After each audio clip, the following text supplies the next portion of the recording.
Assalamualaikum everyone, this is Hussein and I'm an English teacher. Welcome to my channel Bingo English. I hope that you guys must be doing well and you guys be healthy and hanky-dory. So in this video I'm going to talk about, especially you're going to be taught about could have and couldn't have, because I do remember last time what did I teach you? I taught you about could, but in this video you guys are going to be informed about could have or couldn't have, because there is a big difference between could, or it is not the big difference between basically, but you will get the idea, you will get the further information that in which situation you guys can use could have or couldn't have.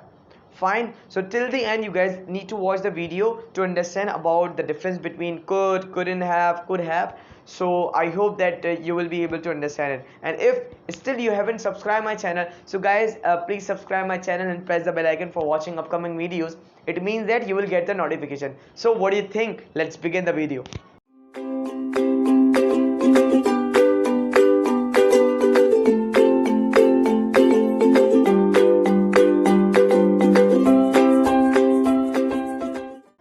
So guys, now you can see I have written definition, and firstly we are going to talk about could have. पहले हम could have की बात करेंगे, because I would say in could or in could have, I'm telling you just only one difference is here.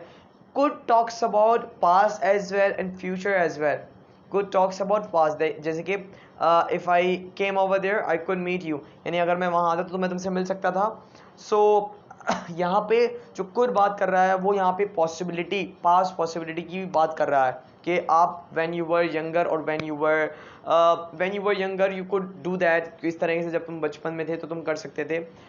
तो ये वो इन चीज़ों की बात करता है could, और future की भी बात करता है. talks about future as well, like I could come to meet you tomorrow, by tomorrow I could come to meet you by tomorrow, मैं तुमसे कल मिलने आ सकता हूँ. I could talk to you, मैं तुमसे बात कर सकता हूँ, because it is informal, ये formal word है, ठीक है could. but what is the difference between both of them?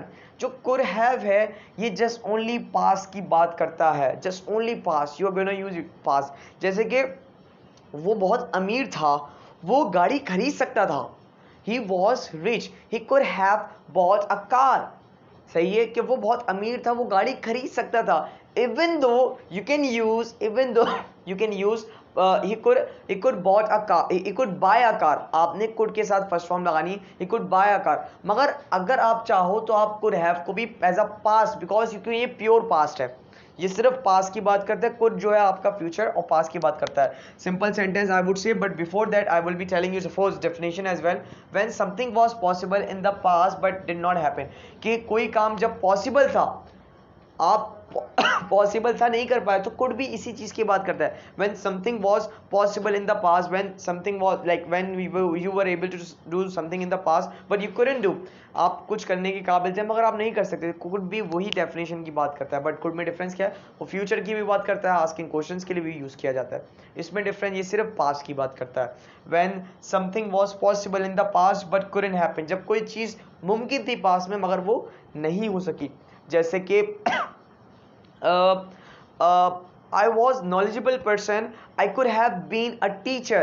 I was knowledgeable person मतलब मैं बहुत इंफॉर्मेटिव पर्सन था, मुझे बहुत नॉलेज थी और मैं क्या था, टीचर बन सकता था. I have used this sentence in state. ये स्टेट विदाउट एक्शन, ये मैंने विदाउट एक्शन का यूज करा है. ये है एक्शन का, ये है नॉन एक्शन. मैंने आपको स्टेट का एक्सप्लेन करा था प्रीवियस वीडियो में. We have two state, be और have. Be basically be use होता है आपका, बी के थर्ड फॉर्म है बीन और हैव की थर्ड फॉर्म है हैड. ठीक है, ये एक्शंस की बात नहीं करते. और उसके अलावा I am giving you simple sentences of could have which are very easy. के लाइक सपोज वो वो घर पर था, वो मूवी देख सकता था मगर उसने नहीं देखी. Suppose I am giving you example, he was at home,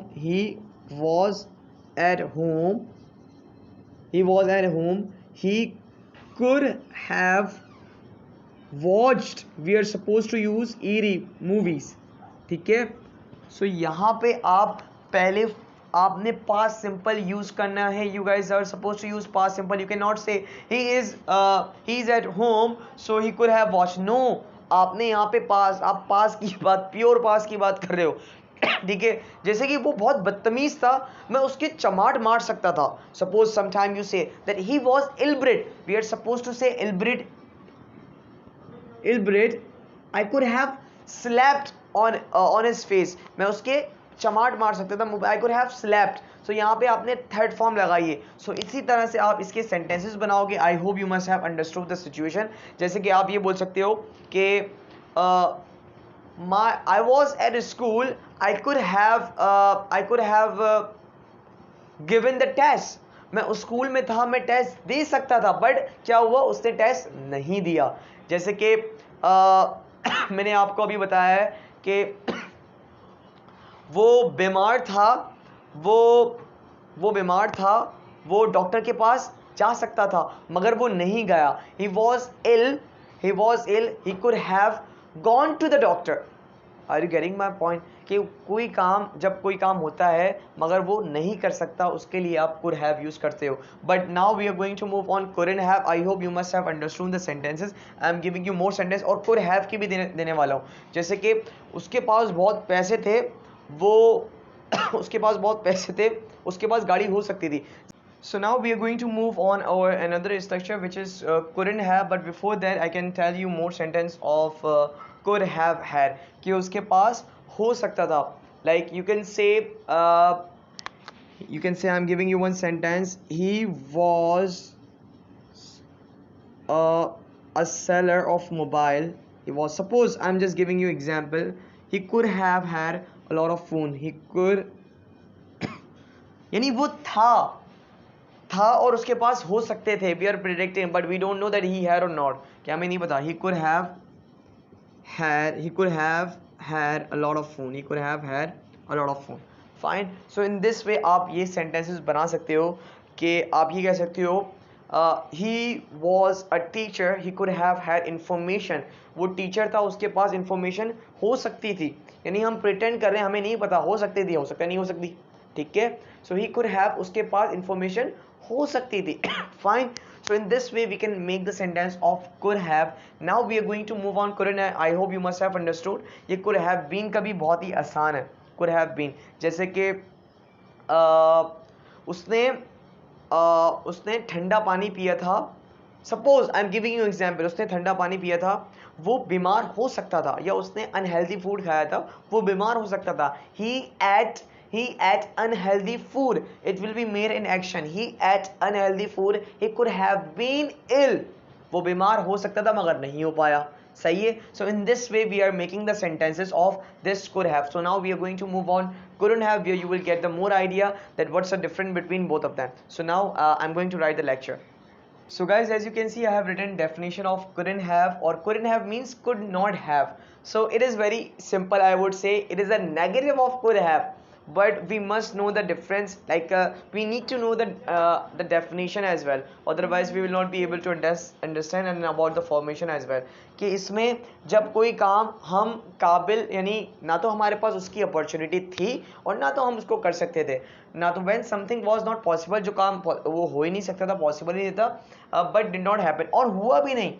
It's quite easy. Means like could have talks about when like you could do, you had the opportunity, you could do, you could have done, यानी तुम कर सकते थे, तुम्हारे पास मौका था. But over here ना तुम्हारे पास मौका था और ना तुम कर सकते थे. So now over here you can see the formation, or and it's showing and is indicating about noun.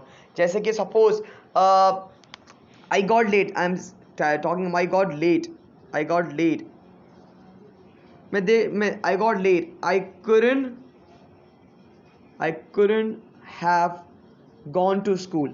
Simple sentence. इसके बेसिकली नेगेटिव ही है, कोई इतना ज़्यादा वही it's not very big difference. I am telling you it's very easy कि वो पहले से ही लेट हो गया था, यानी उसके पास मौका ही नहीं था, ना तो उसके पास वो लेट हो गया था और वो जा भी नहीं सकता था. जैसे कि one more example I am giving you.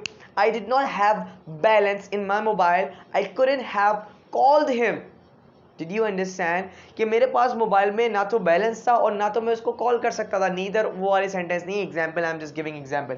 Like second, I did not have balance in my phone, suppose in my phone, and I couldn't have called him.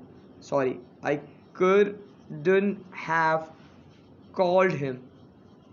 Fine. So in this way you guys can make the sentences. If I'm talking about like ये state की बात कर रहा हूँ, जैसे कि he was not qualified, he couldn't have been a teacher. वो qualified ही नहीं था तो वो टीचर भी नहीं बन सकता था. वो क्वालिफाइड नहीं था, वो टीचर भी नहीं बन सकता था. he couldn't he was not qualified, he couldn't have been teacher. और एग्जाम्पल ले लो कि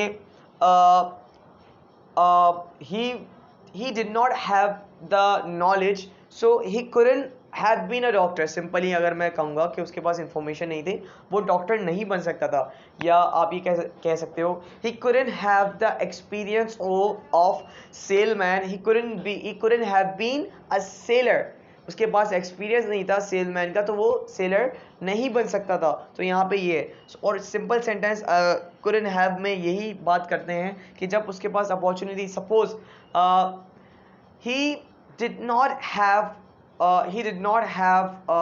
money, he couldn't have had a car. यानी उसके पास पैसे ही नहीं थे तो उसके पास गाड़ी कहाँ से होगी. कार और bike you can say as well, या you can say he was the worker of a company, he couldn't have had a iPhone. यानी वो एक एम्प्लॉय था, but now you can see that they all have like iPhones, but I am just giving example कि वो एक employ था company में, उसके पास मोबाइल नहीं हो सकता था. ही couldn't have had a phone. ठीक है. So in this way you guys are going to make the sentences of couldn't have और could have. Just only difference क्या है, could have में जब आपके पास अपॉर्चुनिटी थी आप नहीं कर सके, when you had the opportunity but you couldn't do, but over here you did not have the opportunity or you couldn't do as well. So I hope you must have understood about that, and it's very important. I know that we must not use a lot in while speaking, but we use them while writing. So I hope you must have understood. If you have understand, so you must do comment, and if you have any questions, if you want to ask something, so may do comment as well. And I hope you must have liked my video. So if still you haven't subscribed my channel, so please subscribe my channel and press the bell icon for watching upcoming videos. It means you will get the notification. Allah Hafiz guys, we'll meet in the next video. Take care of yourself.